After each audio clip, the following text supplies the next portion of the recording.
தமிழக அரசியலுடைய முன்னணி தலைவர், தமிழக காங்கிரஸ் கட்சியினுடைய மூத்த தலைவர் அவர்களுடைய மறைவு என்பது தமிழகத்தினுடைய அரசியல் களத்திற்கு மட்டுமல்ல, தமிழ்நாடு காங்கிரஸ் கட்சிக்கு தலைவர்களுக்கும் தொண்டர்களுக்கும் மிகப்பெரிய இழப்பு. சட்டமன்ற நாடாளுமன்ற உறுப்பினராக தமிழக மக்களுடைய எண்ணங்களை பிரதிபலித்தவர், நாட்டினுடைய வளர்ச்சிக்காக அதன் நலன் கருதி மத்திய இணை அமைச்சராக மிக சிறப்பாக பணியாற்றியவர், கட்சியினுடைய நலன் கருதி கட்சி நலனுக்காக நினைத்ததை தைரியமாக பதிவு செய்யக்கூடிய தலைவராக இறுதி மூச்சு வரை செயல்பட்டவர். எப்போதெல்லாம் தான் சார்ந்திருக்கின்ற கட்சியினுடைய தொண்டர்கள் சோர்வாக இருக்கிறார்களோ அப்போதெல்லாம் தொண்டர்களுக்கு ஊக்கம் கொடுக்கக்கூடிய தலைவராக செயல்பட்டவர் EVKS அவர்கள்.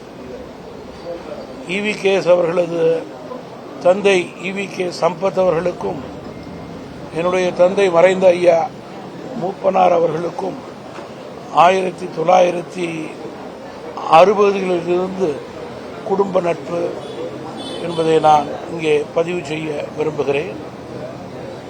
EVKS அவர்களது இழப்பு கட்சிக்கும் குடும்பத்திற்கும் ஈடு செய்ய முடியாத இழப்பு. அவர்களை இழந்து வாடும் குடும்பத்தாருக்கும் உற்றார் உறவினர் நண்பர்களுக்கும் தமிழ்நாடு காங்கிரஸ் கட்சியினுடைய தலைவர்கள் தொண்டர்களுக்கும் தமிழ் மாநில காங்கிரஸ் கட்சியின் சார்பிலே ஆழ்ந்த அனுதாபங்களை இந்த நேரத்தில் தெரிவித்துக் கொள்கிறோம். மறைந்த என்னுடைய அருமை சகோதரர் EVKS இளங்கோவன் அவர்கள் மறைவு தமிழ்நாட்டிலே ஒரு பேரிழப்பு.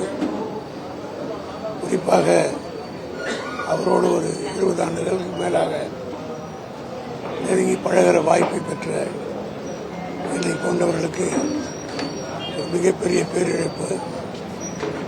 அவருடைய பெருந்தன்மை, அவருடைய மற்றவர்களோடு பழகிற அந்த பாங்கு, அதை பற்றியெல்லாம் குறிப்பிட வேண்டுமென்றால் பல நிகழ்வுகள் என்னுடைய நினைவுக்கு வருகிறது. குறிப்பாக என் மீது அவர் அளவு கடந்த பாசத்திற்கு காரணம் அவருடைய தந்தையார் திராவிட முன்னேற்ற கழகத்திலே இருந்த காலம் தொட்டு என்னை போன்றவர்கள் திராவிட முன்னேற்ற கழகத்திலே தொடர்ந்து பணியாற்றுவதை பார்த்து பலமுறை அவர் பாராட்டியிருக்கிறார். அதோடு மட்டுமல்ல, மற்றவர்களிடத்திலும் அதை எடுத்து சொல்வார். அவருடைய மறைவு மிகப்பெரிய இழப்பு. அவருடைய குடும்பத்தாருக்கு என்னுடைய ஆழ்ந்த